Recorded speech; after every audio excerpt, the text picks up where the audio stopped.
Without a shadow of a doubt. Hey, Linda, go to the internet and look up Jerry Gerry Monroe.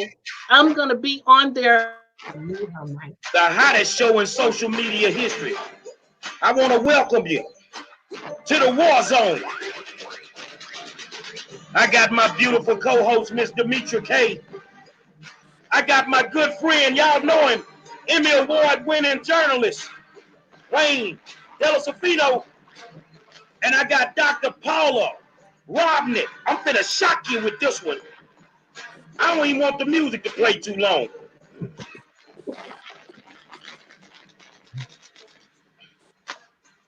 Hey, I want to welcome you guys to the War Zone tonight. I want to welcome you to the War Zone. Each of my guests, everybody on the show, if you're not talking, make sure you mute your microphone. Make sure you mute your microphone. I just finished watching the interview with Rodney Ellis on the As They See Me podcast. I'm going to tell you something. As an African-American that steps out every single day, and I hold elected officials accountable. Doesn't matter if they're black, white, Latino, does not matter to me. I hold everybody accountable. That is by far the worst interview that I have ever seen. It was all scripted. This is me. This is not my guest. This is not my co-host. This is my feelings. That it was all scripted because I asked one question, because, you know, I take investigative classes in college right now. Where did Ellis get the shirt from? So that means you met him, you put it all together, and you came out here and you basically lied to the people. Now, I know y'all know Wayne, legendary investigative reporter, the best I've ever seen do what he does. But the other lady that's sitting here is Dr. Paula Robnick. Who is she? She actually has clients that have some of that stolen African art in that warehouse. So I'm gonna start it off. You know, we don't ask evasive questions. We just kind of get down to it, and I'm gonna be respectful. And Wayne, you know, little league teams are waiting for me to curse because I promised if I used a curse word, I would donate $100 for every word. And all week long, they've not made any money, so I'm not gonna curse y'all. I'm not gonna curse. You were scheduled to be on the War Zone, I think last week. And I know I talked to you on a call with Dr. Matthews. Yep. And can you tell us what happened, why you never made it to the War Zone before today? So, you know, obviously, you know, first of all, I love you, brother. You and I go way back, and you know, we don't agree on everything, but you've always been straight up with me. I want to say that first. But I was supposed to be on the show. You know me, I always say yes to talking to folk, and I got a tip over that weekend. I'm not going to say from who. Somebody called me and made a pretty significant allegation that somebody was being bought off and that they were going to cancel me. And you know, on that Monday, I think it was Monday morning, it was about 10:30, 11, I called Candace, and I didn't know that I had gotten that call. And I said, hey, looking forward to the show. What do I got to do? Where's the link? That kind of stuff. She goes, oh, man, this District 142 stuff is really getting hot, and we're going to have to push you back a few days. And I said, okay. I was not, you know, I acted like I was surprised, but I wasn't surprised. I've never heard from her again. And then I called you because something just didn't smell right, obviously. And here we are. I think you may have gotten pushback because some of everything you just said is exactly the truth. I didn't know you were being canceled. Nobody told me that you were being canceled. The word came to me, and I don't know if the commissioner, offered that, but keep Dolecifino off your show. We give you $30,000. And I'm like, I don't want no money from no politician. I don't care what it is. Wayne is welcome to come on the show any day of the week. Because like you say, me and you go way back. I mean, you told me one day, start your consultation service. And I ran with that. And I've been able to help at least 195 families deal with different issues, whether it's school evictions or whatever. So I appreciate you motivating me to be able to do that. But you were not on that show by design. And it had nothing to do with Gary Monroe, because tonight you sitting here with me. Yeah. And it is what it is. So I know that it was by design. Now, here's the thing. I know we've been watching this Commissioner Ellis thing. You were one of the first guys to bring it to light about the art in the warehouse. And the questions that were asked tonight were very vague. The answers to those questions were just ludicrous to me. They were ludicrous. So can you give us a little insight about this art thing and how that actually, transpired? So look, here's the bottom line. The commissioner authorized the expenditure of tens of thousands of dollars to fix up that warehouse, right? That do special security and special pest control. And I don't care whether it's African art or, Swedish fish or whatever, okay? He authorized the expenditure of a lot of money to bring stuff into that warehouse. He fixed up that warehouse for that stuff. I mean, it seemed to be pretty simple. Whose stuff is it, right? Now, we're sitting here months later, right? And I have county officials that I've talked to. We got the county attorney and all their investigators. We got the DA's office and all their investigators, right? We're sitting here like, what, 4 or 5 months later? And I asked somebody the other day for an update. They go, well, we're still trying to figure out whose art it is. Look, man, I ain't like some secret private eye or something. It's like yank the guy in front of a grand jury like you've yanked tens of thousands of folks for stuff and say, whose stuff is it? Where'd you get it? Who's making the money off it? This is not rocket science. And it's stunning to me that 4 or 5 months later, we can't get someone to say what the hell happened here. This wasn't about art for the community. That's nonsense. Well, I'm gonna ask you a question, Paula. Can you hear us, Miss Paula? Let's unmute up, Mike. Can you hear me, Paula? Yes, I can.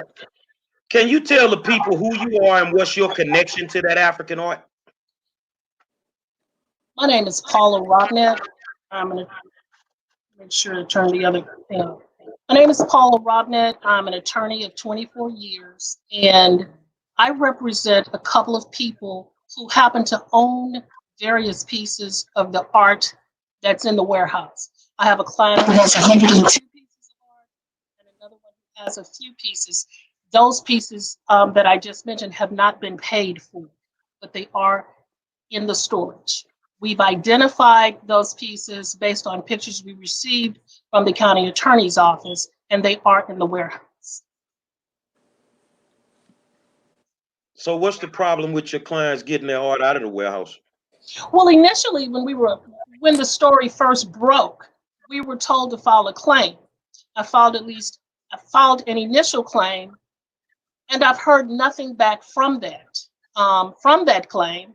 Other officials with the district attorney's office, they've talked to me, talked with my clients, and it's just gone on and on.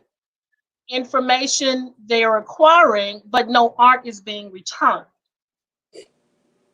So my clients have just stopped talking at this point. Hello, everybody. I heard the other interview, and again, me being from California, I'm still kind of catching up on what's going on out there in Texas. But I would say the energy was really different. Yep. From that of the initial interview when you guys were all together on the old podcast, and she was saying, allegedly I heard about stolen diamonds and the stolen art and all this other stuff. But tonight it was just, they just asked the question and not really a whole lot of follow up. It wasn't a good look.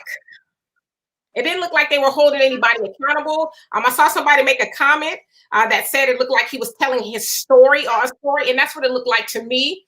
More like he was reading a resume. And again, I don't know a whole lot about him, but the energy was, you would think it was two different people that was being discussed from a week ago or so till today. Two different people. Yeah, can I just say something? So look, when you and Candace called me, right? And y'all said, look, we want to get to the bottom of what's really happening. We want folks to know the truth, which I think is the greatest thing ever, right? I applaud the heck out of what you guys are doing, right? And I got this 30 minutes. Look, I know you're investigating Rodney Ellis, and I know you're doing stories on the housing authority and how his wife's making all this money on public housing projects and all this kind of stuff, right? And this was like, we really want to expose the truth. This isn't you. I'm talking about her, Candace, right? I mean, exactly. I just listened to that interview, and God bless it. I'm glad that Rodney Ellis can make his speech about how he grew up in Sunnyside and tell stories about he was the third person in his family to go to college. Look, I went to college. I didn't graduate. Okay, my son's gonna be the first Dolecifino that graduated college in about a month. Okay, so I get the story. I'm not from Sunnyside, right? I've met lots of great people in Sunnyside. I'm not from there. That was selling a song. And if anyone who has any brains at all knows what that was. That was not hard questions. You and me, Jerry, we have Rodney on for 30 minutes. He would never dare come on the show and talk to me and you. Never dare. And that's what's wrong. There may be an explanation for stuff, right? But none of these guys will dare be interviewed by me or by you because they know we don't play that. I'm gonna say this here because Sunnyside is the district. It's a part of the district that I live in, and I can honestly say that Rodney Ellis has done nothing for Sunnyside. He's done nothing for the high school that is in Sunnyside, which is Worthing High School. He's done nothing. And the thing is, what we saw tonight is the biggest problem I see with African Americans right now when it comes to politics is that he was right. Money can do some things. And you guys don't have to say it. I'll take the bullets on this one. I would bet the keys to my 300 that they were paid off because I know what was said that was offered, and I didn't want no parts of it. There was no hard questions tonight. There was no solidified answers. And Rodney Ellis was being Rodney Ellis. So, for those that want to know what Rodney Ellis has done for our community, that I am a part of, not jack shit. And that's all it boils down to. There's no other way to put it. We don't see this man until it's election time. I know for a fact he treats the workers in the parks that he loves so much. Dude, how you think we got the videos on the parks? It was your workers that you've been dogging for the last 3 or 4 years. The ones that you told if you didn't get a raise when El Franco Lee was living, you ain't getting one now that I'm breathing. But you love everybody and you care so much. I don't care about you being third in your class. I don't care how many bills you pass. You put that stolen art in our neighborhood. You put a security system around it like it was a fortress. I've been there. Yep. I've been there. So the bottom line is, he's done what they normally do. You've influenced those 3 kids. You've torn up their reputation tonight. That's something that they have to live with forever. And in the neighborhoods that they live in, I think there's going to be some hard walks when you social distancing now. So Wayne, let me. I mean, you've worked so many different assignments. Just kind of staying with Ellis.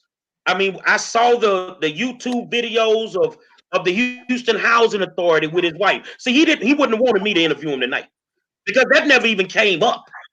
Sure. How does it feel to be next to somebody that wants to put poor people on contaminated land? That's a question that should have been asked. She's making millions of dollars off of poor people's backs.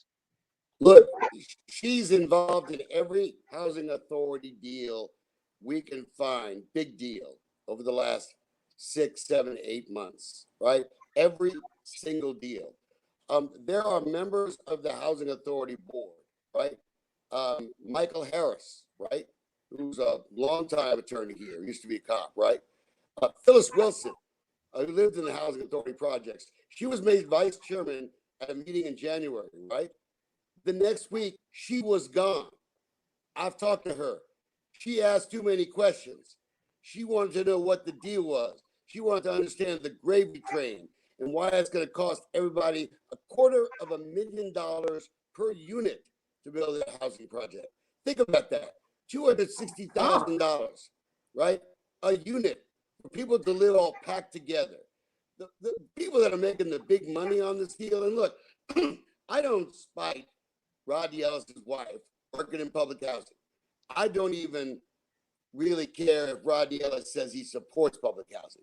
But when you go around claiming you're doing it for X, and you know your mama, your cousin, your girlfriend is making Y on this deal, that's wrong. And it goes to one of my biggest frustrations. Look, I'm the white guy here, okay? So people are going to say, well, what do you know? I'm going to say, look, I get it, right? African American community was screwed, right, by white politicians for 100-something years, right? And so they started voting for people who look like them, right? And somewhere along the way, there's been acceptance by some people that, well, yeah, he may have done this, he may have gotten rich, all the money's going to his friends, but it's okay, right? Because he's like one of us. I think that's ridiculous. There needs to be a generation of African American politicians who step up and say enough is enough. There's so much money going to the people that never get to the people. It never gets there. Demetri?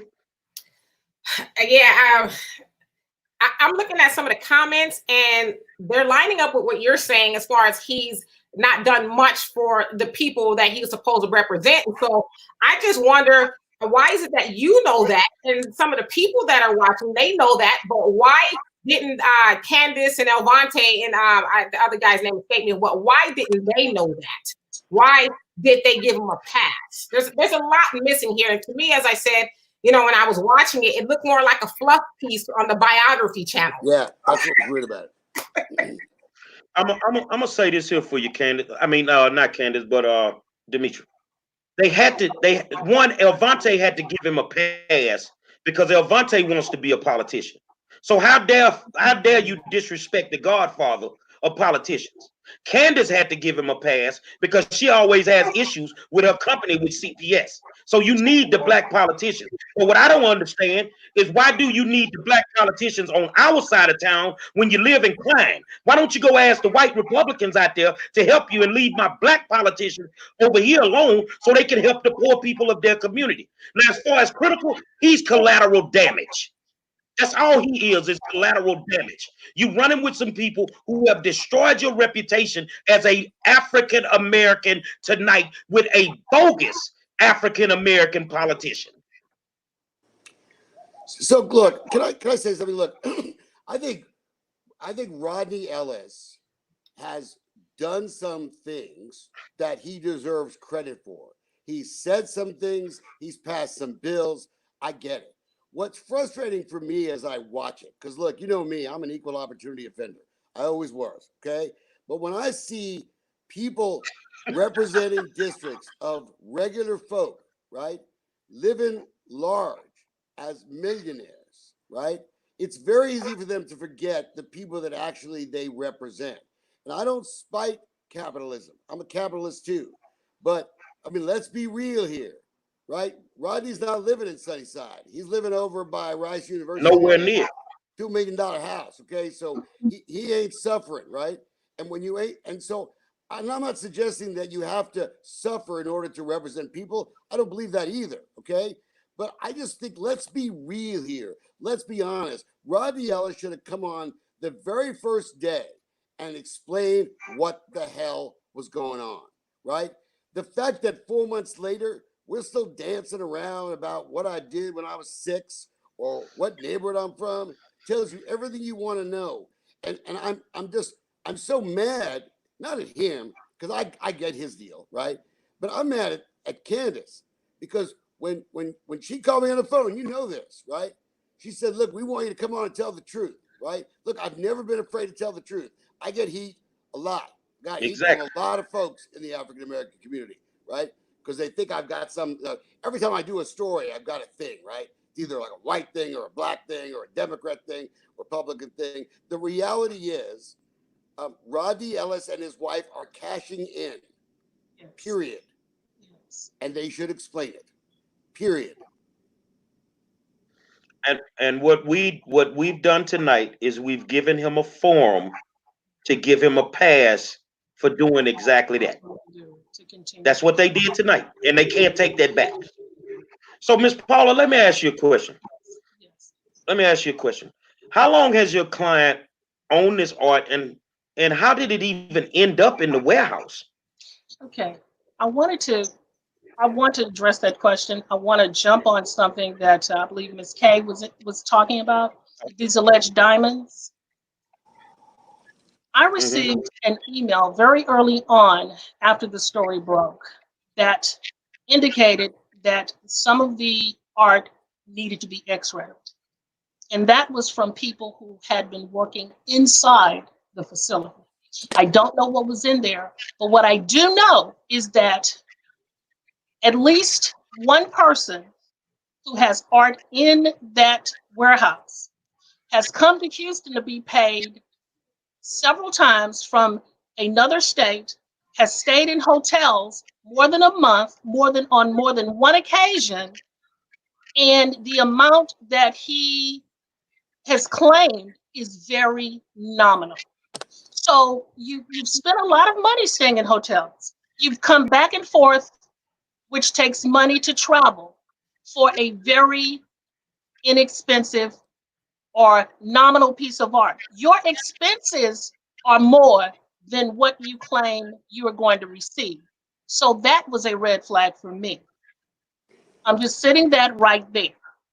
Now, as far as my clients, they are dealers. They come from other countries. And what made me get involved is when I found out that the way these people get this art, some of it is extremely old, extremely old. They're artifacts. Others, people will sit in small villages and they will make this art with their hands. Some of them are extremely poor, but this is what they need for sustenance. So they will give this art to these dealers to bring to this country to sell. So when these people don't get the money for the art, those people may not be able to send their children to school. They may not be able to even eat for the rest of the year because this is what they are depending on. $2,500 in some of those African countries is $1 million here. Okay, so I mean, it's $1 million there. So when those people are not paid, that's what happened to them. My clients have been dealing with people like Sam for a very long time. And I want to tell you, Sam is not a rich person by any means. I knew of Sam many years ago, and he is a middleman. We were working with an ambassador from another country, and he provided the limousines. So he's like a broker. Sam has no money. He has bounced many checks for one particular client that I represent. And these checks were like $1,000. So for him to have all of this art, knowing that he doesn't have money, there's something wrong with that. He has another companion who sourced the dealers to to let them know that new art is coming to Houston. And then someone else, some big person, will acquire the art. Now, one of my clients did in fact say that both of them have been in the warehouse. Um, both of them brought their art there without being paid because they were told that there ultimately would be an art museum and that their names would be apportioned to their art, which would give them more clients.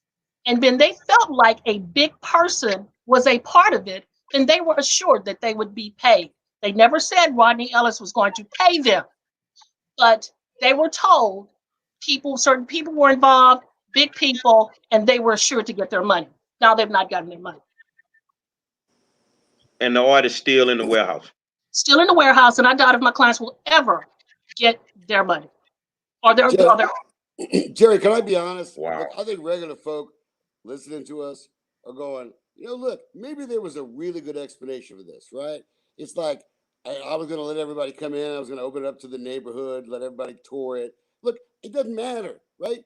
But 4 or 5 months later, this should be explained.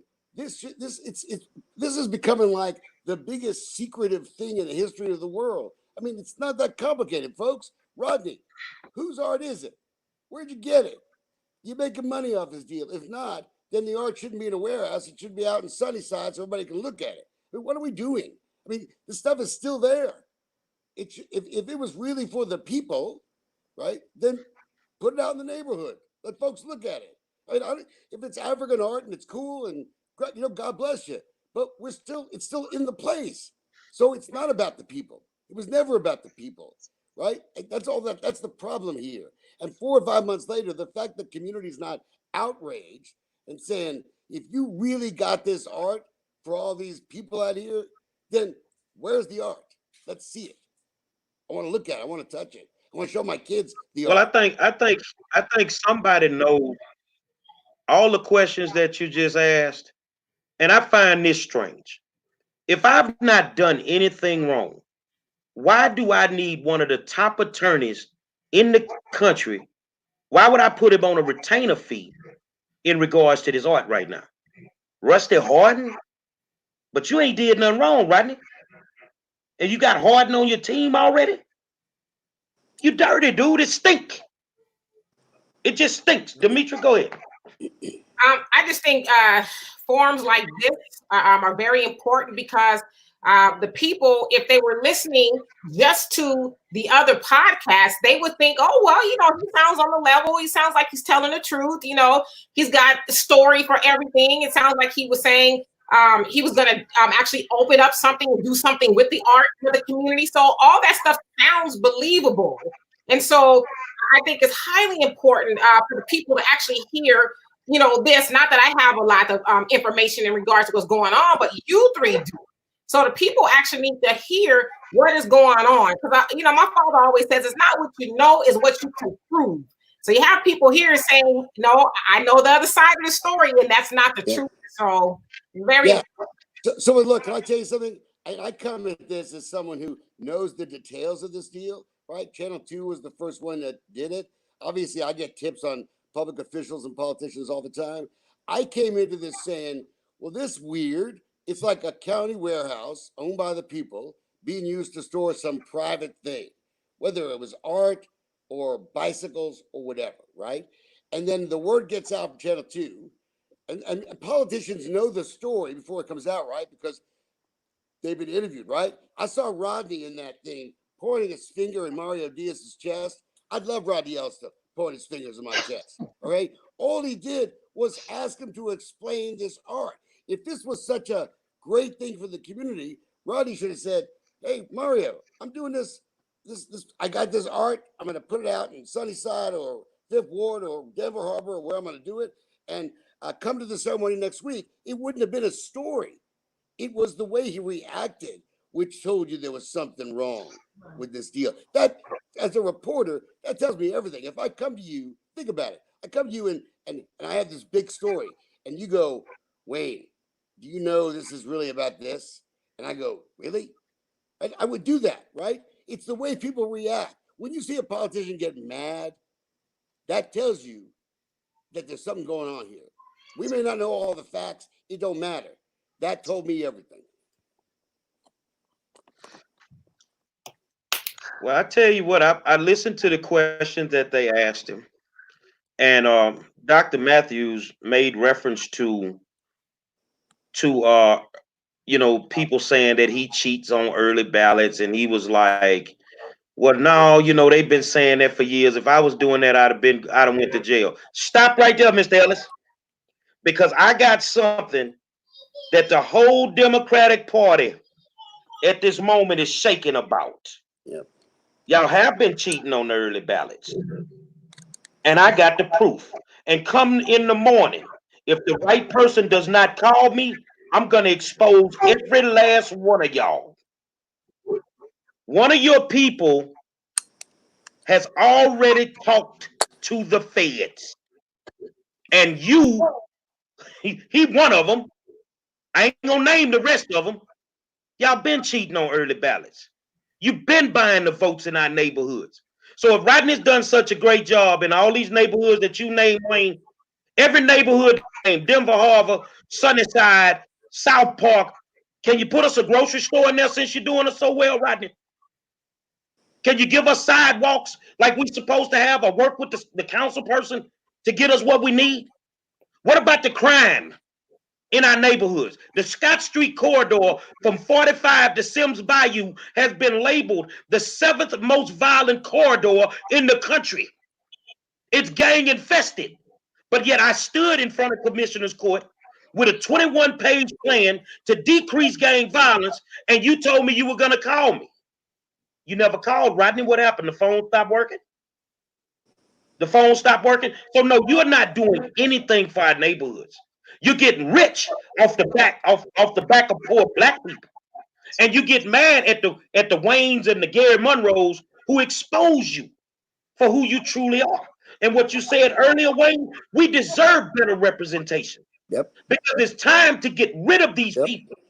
It is time for them to go. Not just Rodney Ellis, the whole regime. Now I want y'all to know about this here.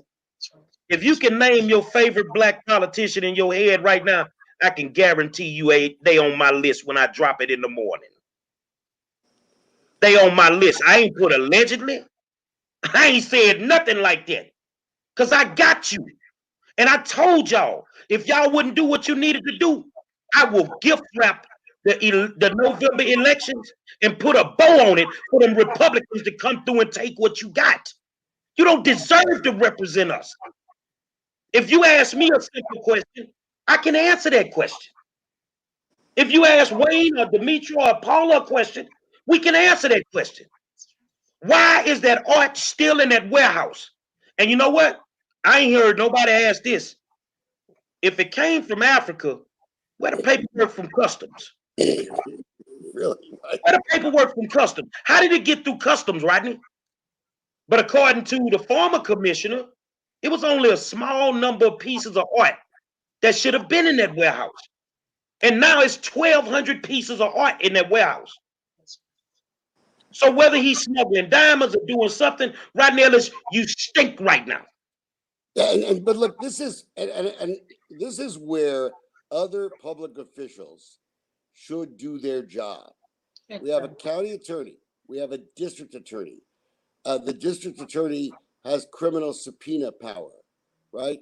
This should have been handled within weeks, right? And maybe they didn't want to do it because there was an election. You know, Rodney was running against Judge Jackson, whatever. Okay, well, that excuse is over. Of course, now we got coronavirus, so everything's shut down now, right? But if they get too close to the November election, they're not going to do it then. I firmly believe, even if it creates backlash for me, that people have a right to know before they vote. Part of the problem is we don't have much media in this town anymore. People don't hear about local politics much, right? They just see the name, they recognize the name, somebody paid them, whatever, right? The community needs to take their community back. The African American community has so much political power now. The fact that they're letting the same people, in my view, play them is sad. You know, in the city of Houston, 50% of the African American businesses, 50% have never made a penny. That's right. Out of this Turner administration. There are people who are multimillionaires who are getting millions of dollars in disadvantaged affirmative action contracts. It's like, what? There are so many great young African American lawyers and all kinds of stuff out there. I mean, sharp dudes, right? Great women. And I meet them and they say, we never got zero. Come on, really? That's what this is about. Everybody's friends making money on these deals. Everybody knows it. I say this here. I mean, because I'm out there, I'm in the community every day. I'm everywhere every day. I help anybody from any side of town. Doesn't matter, black, white, whatever. I just help. And our problem with us as African Americans is we will uphold these people, knowing full well that they're nothing more than a common criminal. Nothing more than a common criminal. And they'll tell me, well, if you plan on running for something, Monroe, they're not going to support you. I don't care. Yeah. Because this is what I did. I believe that you can't represent the people unless you are among the people. So I sold the big house in Fresno. I moved back to the south side of Houston. And I'm in the trenches every single day. So I wonder where Rodney was in Sunnyside for a Cinderella ball with Mayor Sandra Hines, God bless her, when I had to pay for 120 seniors to have dinner at a Cinderella ball? Where were you at, Mr. Commissioner? Where were you at when Worthing was flunking year after year and they needed help? You were not there. You never showed up. So as long as we continue to allow them to serve us turkeys for Thanksgiving, and that's all we get out the deal, Right. we can't complain about our situation. But there is some great people that's sitting in the wings that's ready to go. That small regime of African American politicians that feel they have the power, it is time for you to relinquish the power, because you have us looking stupid. But in the morning, you're going to look far crazier when I unleash. Because now I'm going to expose all of y'all. And then what you going to do? And Wayne, I'm going to ask you something. You might tell me no, but I'm going to try it on air. I'd love to be your intern and you don't have to pay me a dime. Done. When you said that I don't have to pay you for it. Let me tell you something. Look, you and I are exactly the same, and look, we both get heat, right? Anybody who tries to speak truth gets heat back, right? And you're called every name in the book, right? Over the years, I've done stories on African American politicians, and their play is to call you a racist, right? That's what their play is, right? I remember it got so bad for a while. I did a story on some redneck dude out in Chambers County after the hurricane, the politicians out there, and I was so glad he was a white guy, right? I was glad he was a white guy, right? Folks need to get real and understand that when you're in public office, you should act a certain way. You should take care of your people. I hope the community gets to the point where they understand that it's not the color of the skin, it's the content. It's what the person's going to do for you. That it's very frustrating because we're getting to a point in this country where just because I look like this, I was born this way. Okay, I was born this way. Just because I look this way doesn't mean I don't get that the African American community was screwed. Okay, that there's racism, that the criminal justice system doesn't work. It has a lot more to do about money than color. You and I both know that, but I get it. In fact, most everybody gets it, right? But then we see the community re-electing people, and I'm gonna tell you, I don't get it, because the African American community, they're smart, they're engaged, they understand their communities. I live in a nice area, right? Sunnyside. I went to Sunnyside Community Center because Rodney was going to be there, right? Of course, he didn't show up because there were TV cameras. And I'm looking around. I said, the place looks the same as it looked 30 years ago. If I lived like that, I would be so pissed off. I'd be screaming from the rooftops because there's money coming, billions and billions of dollars in public funds. Where is it? Didn't anybody say something?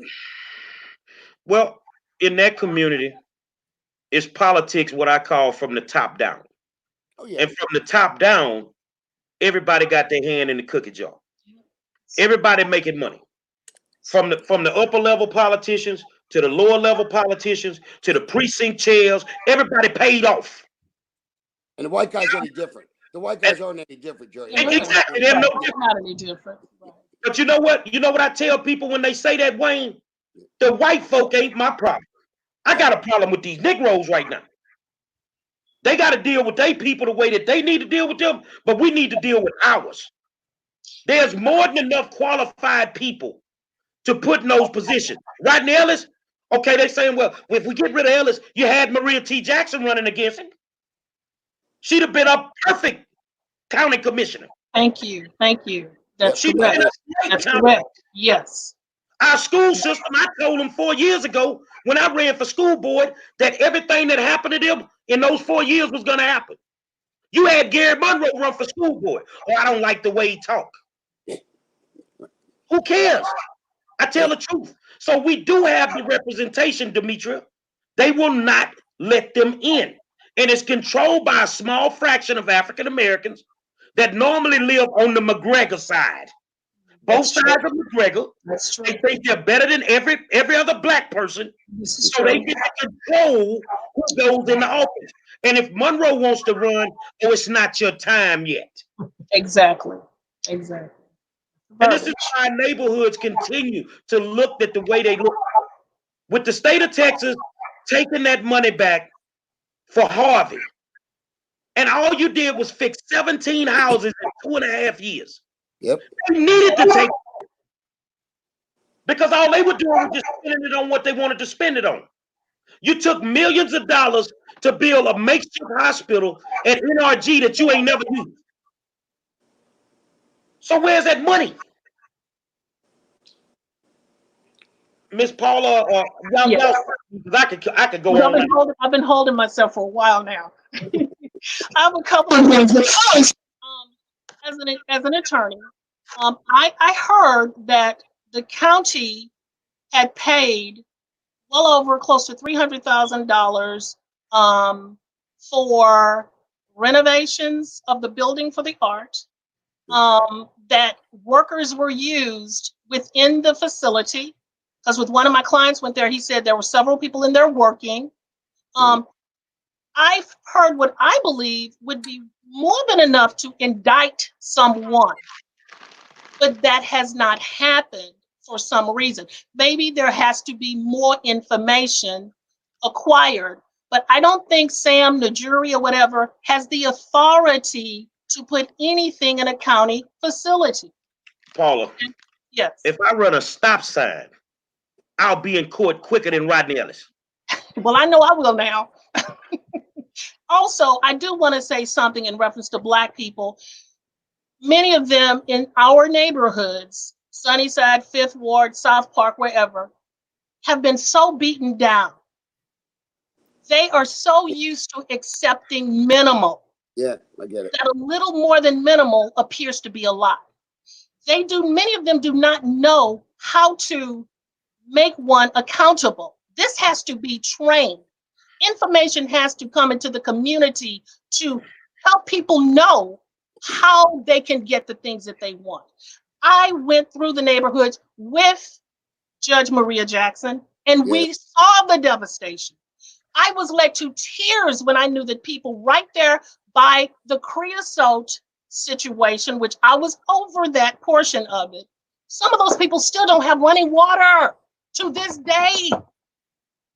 And there's billions of dollars sitting there for repair under the auspices of the county commissioner's office, and these people are suffering. But many of these people are not as literate. What hurt me more than anything was when I went to that, for lack of a better, I would say dog and pony show, but I will say when Aaron Brockovich was here, I saw people in wheelchairs, on walkers, senior citizens, believing that they were going to get some relief because they were sick. They did not understand that it was voting season. Exactly. And that you were not about to get any relief. The only time I heard the truth told to people was when Vince Ryan had a little symposium and he said, this is just the start. There's a long way to go before anyone could even get some relief.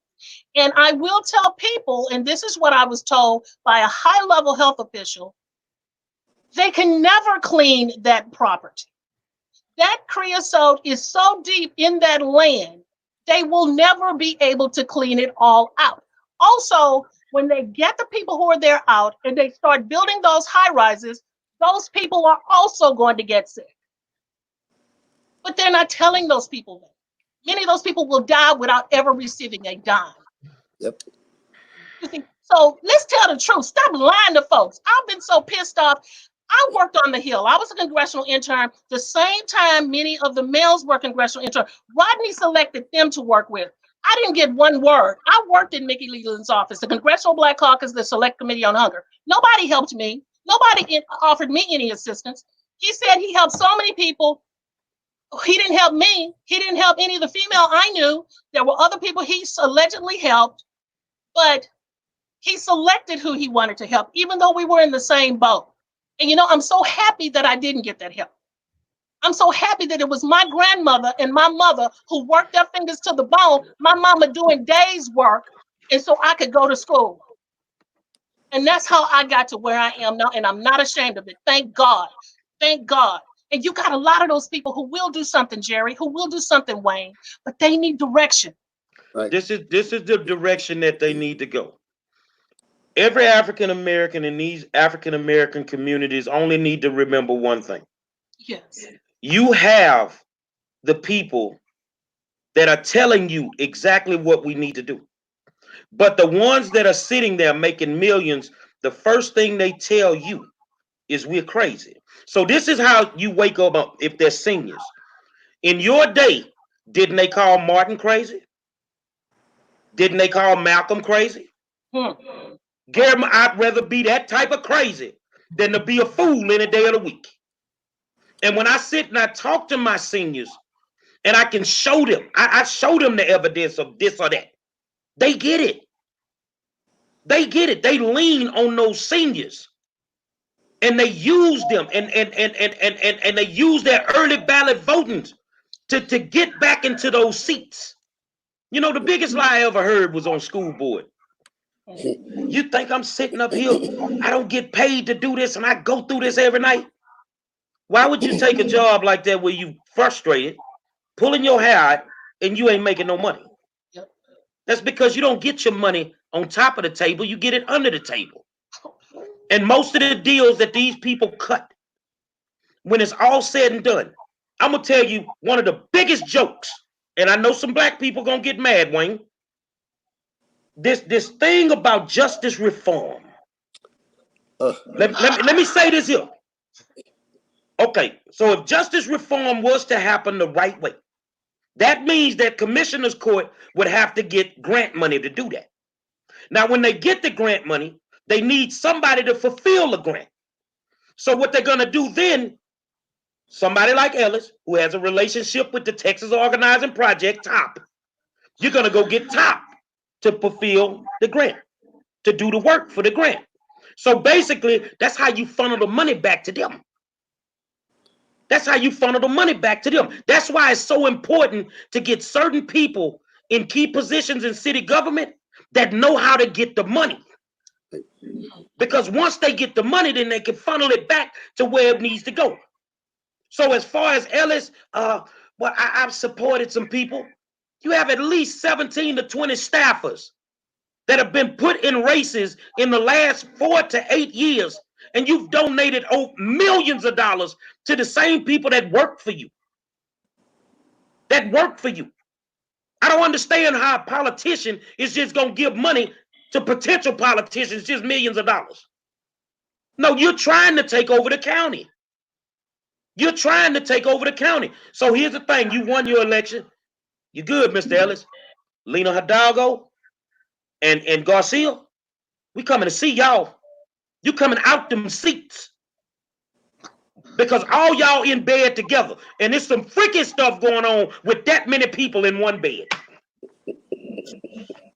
Freaky zone. And we must not forget, Demetria, and I know you're sitting there quiet because you like, wow.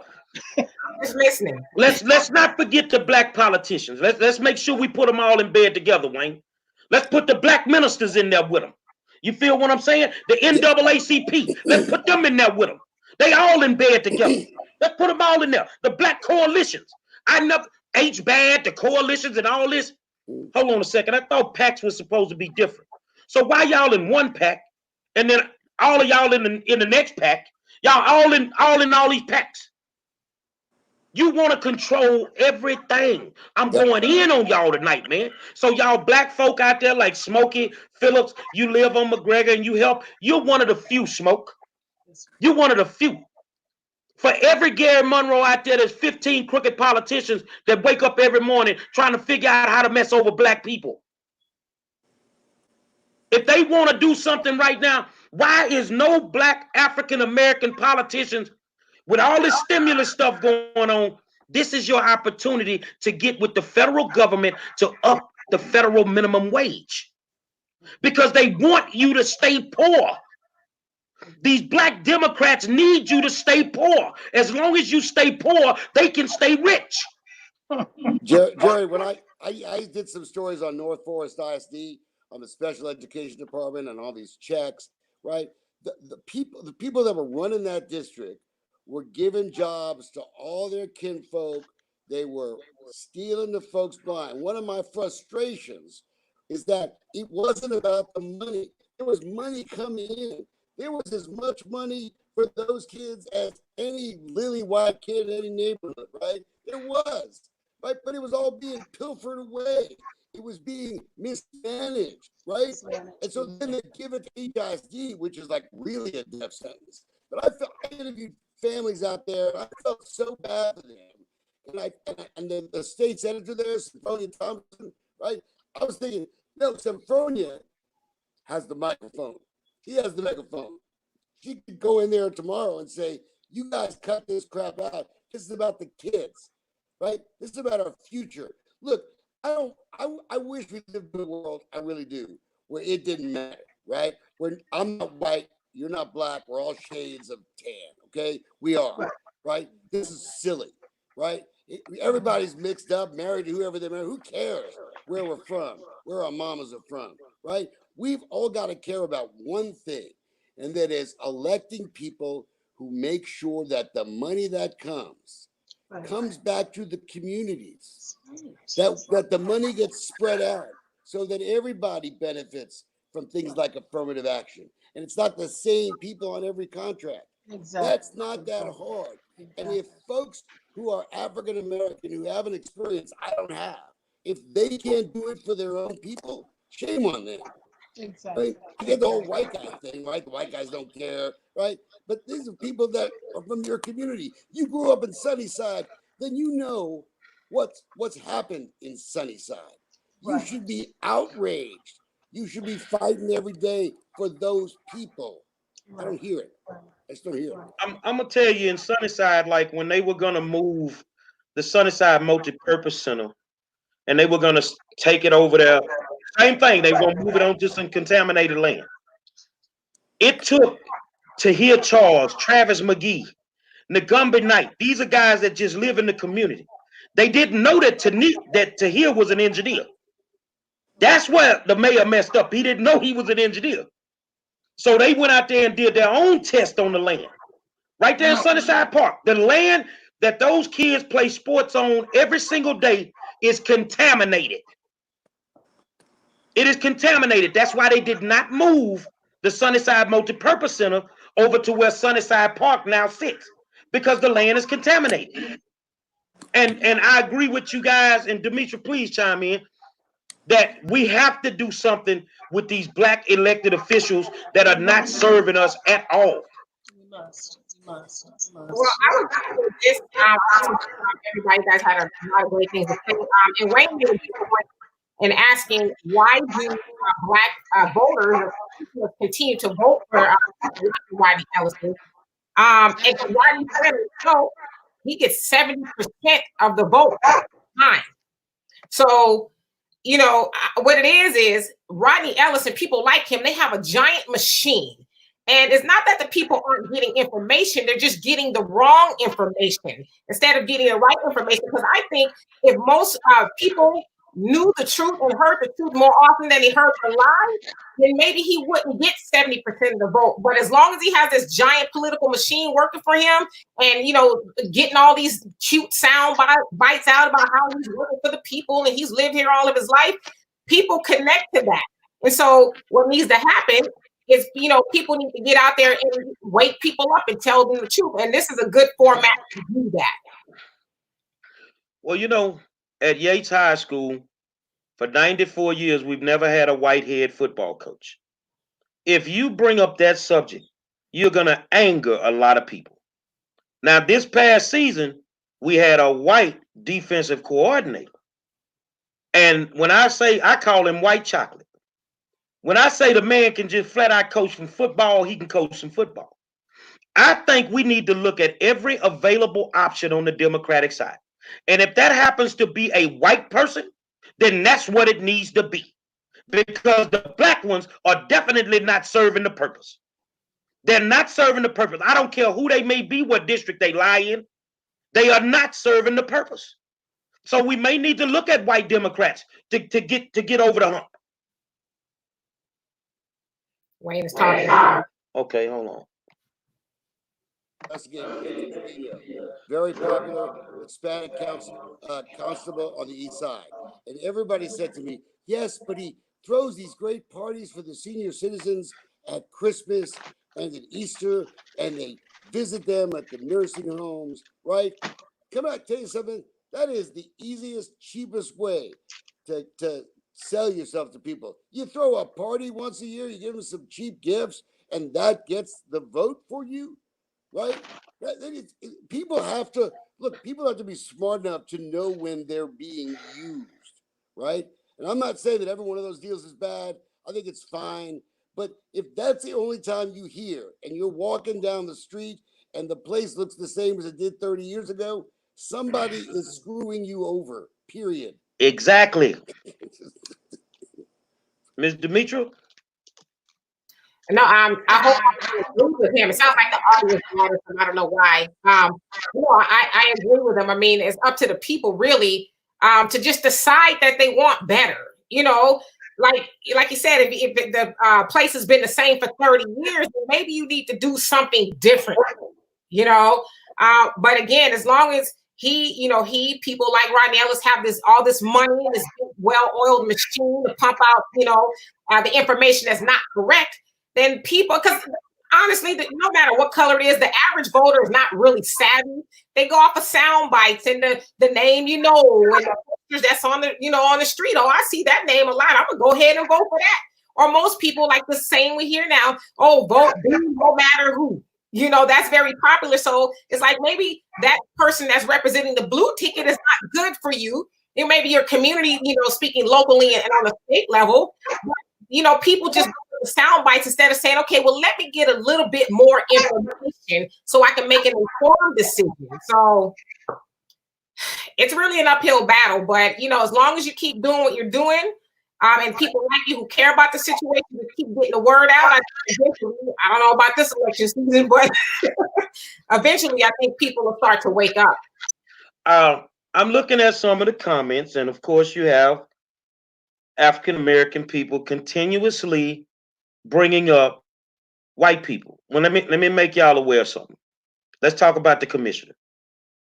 Name me a white person that's involved with this African art. Name me a Republican that got something to do with this African art. What you have to start doing, my African American brothers and sisters, is start accepting the fact that what we got is garbage. It's not going to change. Snakes don't change. There'll always be a snake. I know that's a hard pill for you to swallow. Oh, well, the Republicans are doing that. My mama say, don't worry about what everybody else doing. Worry about your people. Because your people look like idiots right now throughout this whole election process. I'm telling you. And the more that we keep voting in the Turners, look at all the stuff this man involved in. Look at all what he's involved in. You don't want to just accept the fact he is what he is. Rodney Ellis, he is what he is. I'm sorry. If you can condemn a child who sags his pants in less than a 5-minute conversation, why can't you do it to the politician that wears a 3-piece suit?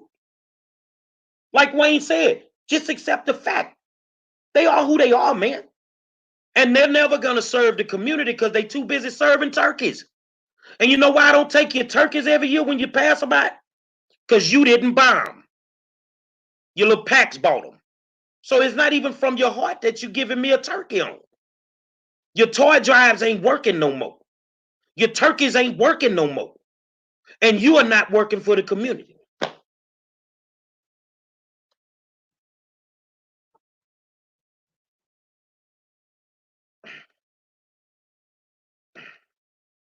Authority. These are county commissioners. That county commissioner is as powerful as most elected officials in the country. They control the roads, right? They control the parks.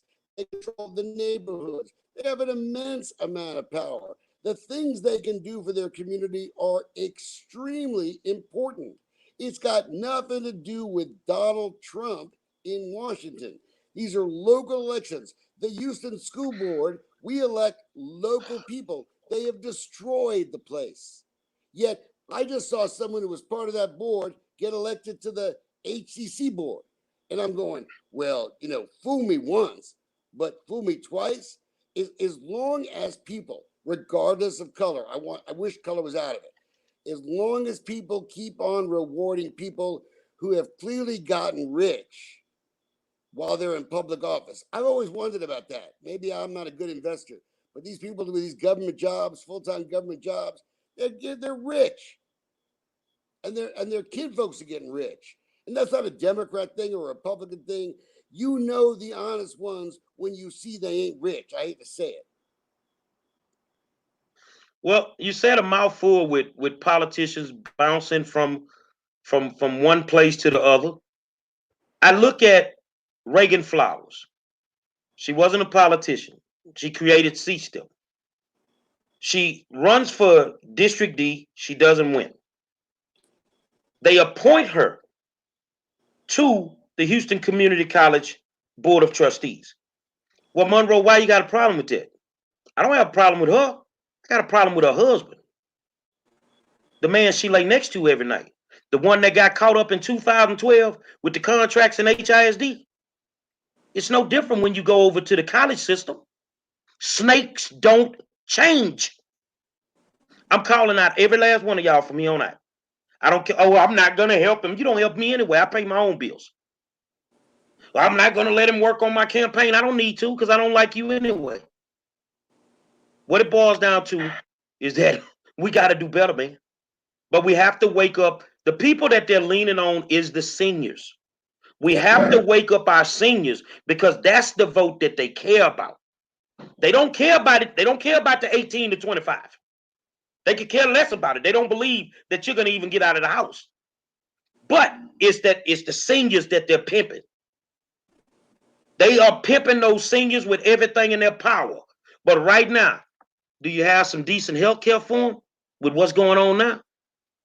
I see 3 or 4 black politicians in Houston that are constantly working. Where are the rest of y'all? You don't do anything. Wayne, can you give us a little insight before we leave on that housing authority deal so the people can understand that?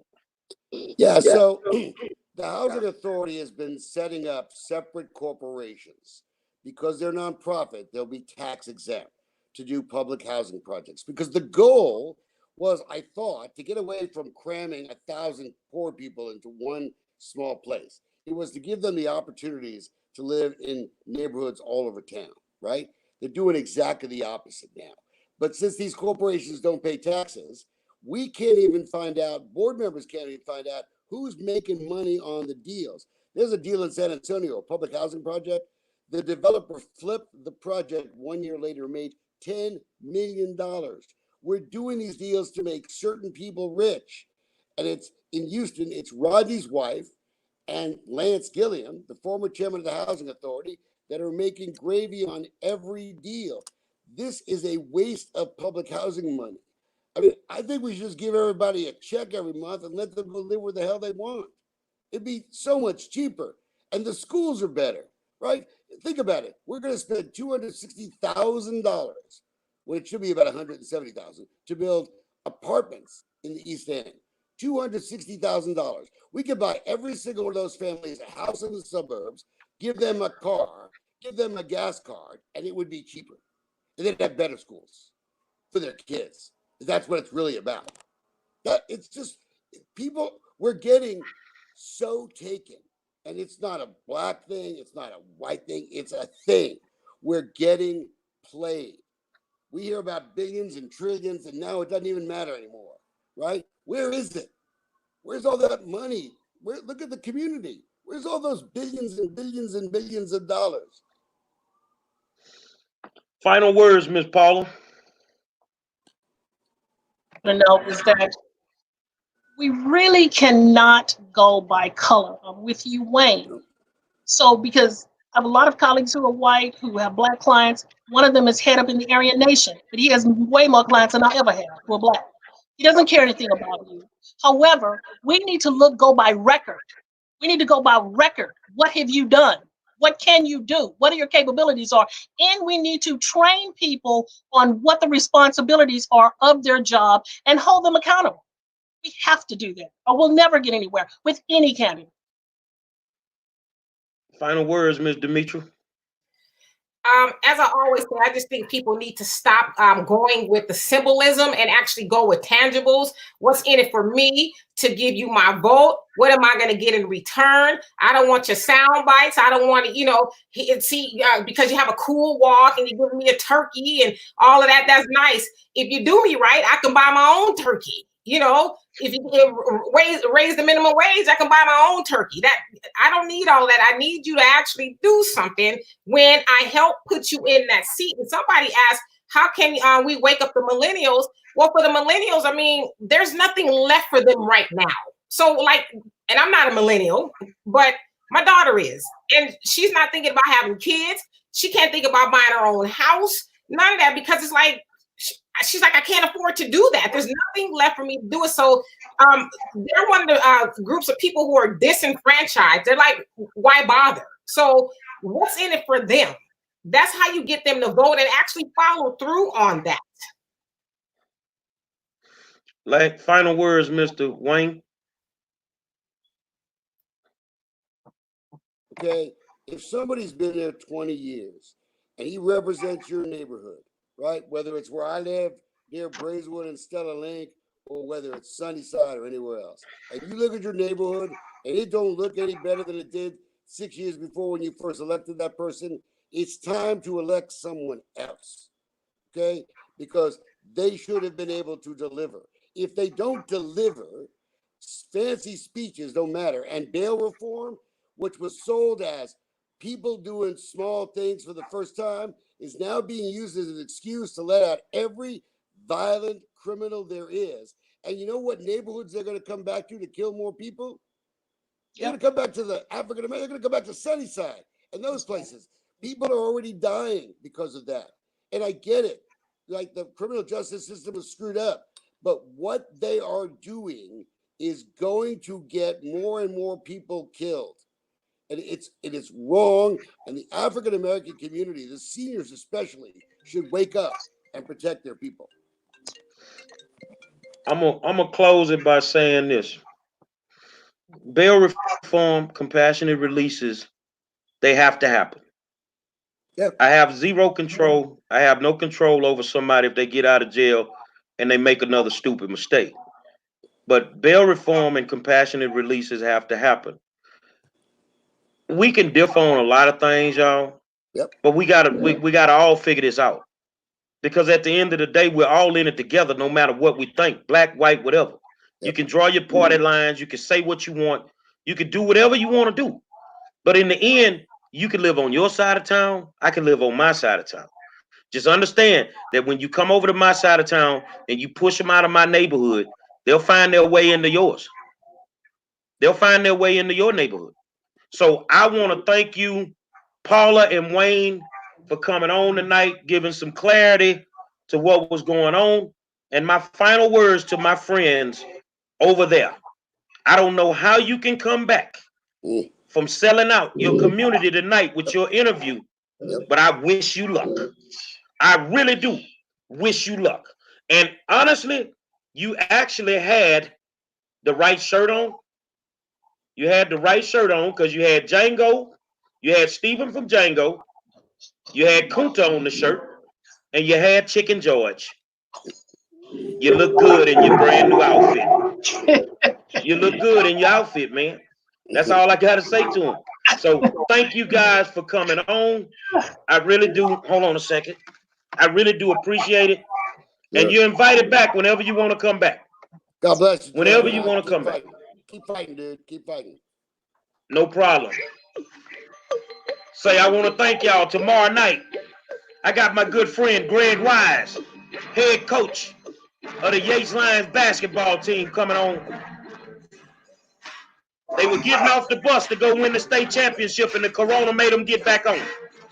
Every single night, we in the war zone. Thank you to my two guests, Paula and Wayne, my good friend, my co-host, Demetra K. And I am the 5-star general. Hey, Avante, go check your stars, man. You're back to private status, boy.